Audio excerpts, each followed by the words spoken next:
नमस्कार. द गुज्जू पुणेकरमध्ये तुमचं पुन्हा एकदा मनापासून स्वागत.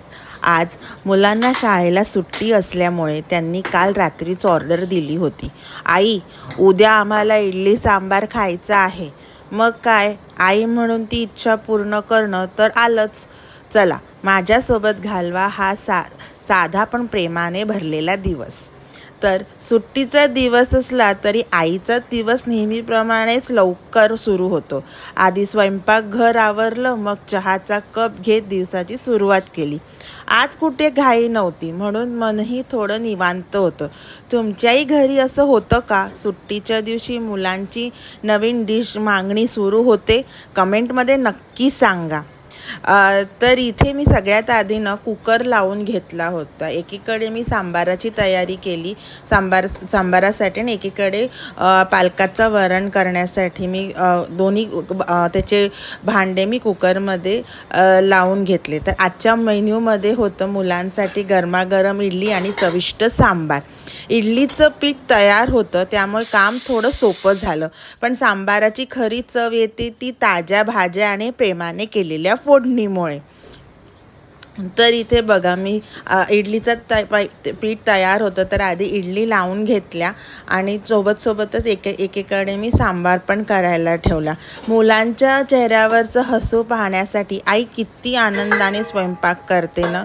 थकवा असला तरी त्यांचा वाह या एका शब्दाने सगळी मेहनत सार्थकी लागते. नक्कीच तुम्ही सगळेच जण माझ्यासोबत रिलेट करू शकत असाल की प्रत्येक आई आपल्या मुलांच्या चेहऱ्यावर हॅपीनेस बघायला, आनंद बघायला सगळ्या गोष्टींचे एफर्ट्स घेतच असते. आता मुलांचं स्पेशल लंचची तयारी तर झाली. आता आमच्यासाठी साधंसं पण मनापासून बनवलेलं दुपारचं जेवण.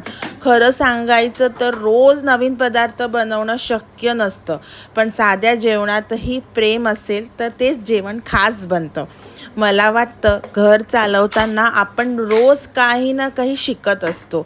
वेळ सांभाळणं, सगळ्यांच्या आवडी जपणं आणि त्यात स्वतःसाठी थोडा वेळ काढणं, हीच तर खरी कला आहे ना घर चालवण्याची.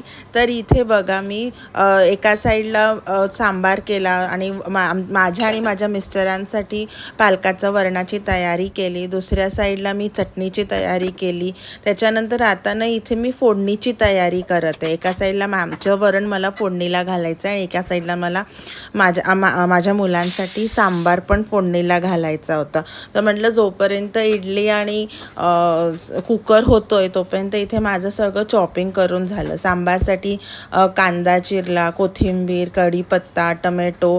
फक्त माझ्याकडे आज लसूण नव्हता त्यामुळे तो थोडासा चिरायचा राहून गेला. तर अशी मी छान सगळी माझ्या स्वयंपाकाची तयारी केली होती.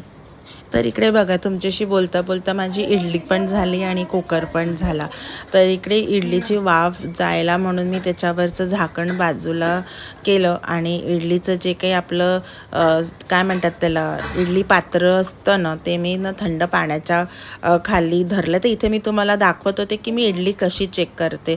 इडली चेक करायचं नाही टिप आहे ते तुम्ही कुठलेही फोक किंवा स्पून किंवा चाकूनी त्याच्यात आतमध्ये घालून बघा. समजा ते क्लीन निघालं, स्वच्छ निघालं, काही इडलीचं बॅटर त्याला लागलं नाही तर समजायचं इडली आपली छान शिजलेली आहे.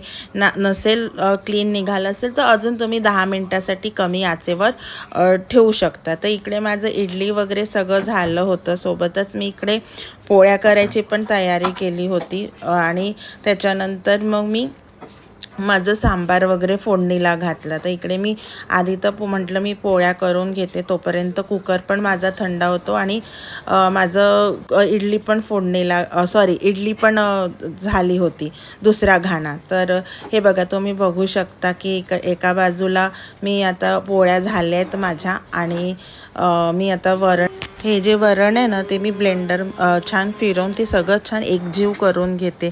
मला ना काही काही वेळेला असं वाटतं ना की आपला जो रवी असतो ना त्यांनी एकजीव असं छान होत नाही.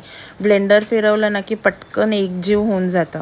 म्हणून मी हे दोन्ही वरण छान एकजीव करून घेतले. आणि बघा तुमच्याशी बोलता बोलता इकडे मी कढई पण गरम करायला ठेवली होती आणि इकडे आता मी सांबाराची पण तयारी करत आहे. आधी म्हटलं मी सांबार फोडणीला घालून देते, कारण जेवणाची वेळ होतच होती, मुलांना भुका लागल्याच होत्या. सो मी इकडे आधी सांबार तयार केला फोडणीला घालायचं. तर सांबारासाठी काही मी स्पेशल नाही केलं. जे काही आपलं नेहमीची फोडणी असते, मोहरी, कढीपत्ता, कांदा, टमॅटो, हे सगळं बेसिक मसाले हे सगळं मी कढईमध्ये फोडणीला घातलं आणि वरण घातलं. फक्त एवढंच होतं, मुलांसाठी करत होते त्यामुळे तिखट थोडंसं नेहमीप्रमाणे कमी किंवा बेताचं घातलं आणि त्याच्यात आपला सांबार मसाला घातला.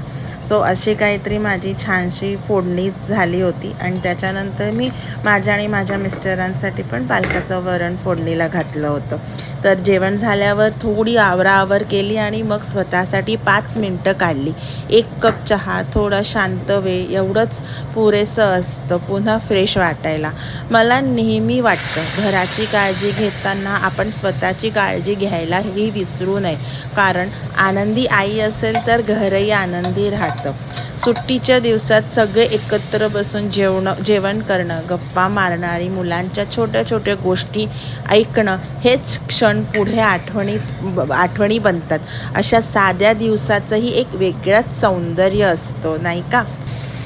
असाच आजचा आमचा साधा पण आनंदाने भरलेला दिवस तुम्हाला आवडला असेल अशी आशा आहे. तुमच्या घरी सुट्टीच्या दिवशी कोणता स्पेशल पदार्थ बनतो मला कमेंटमध्ये नक्की सांगा. तुमच्या कमेंट्स वाचायला मला खूप आवडतं.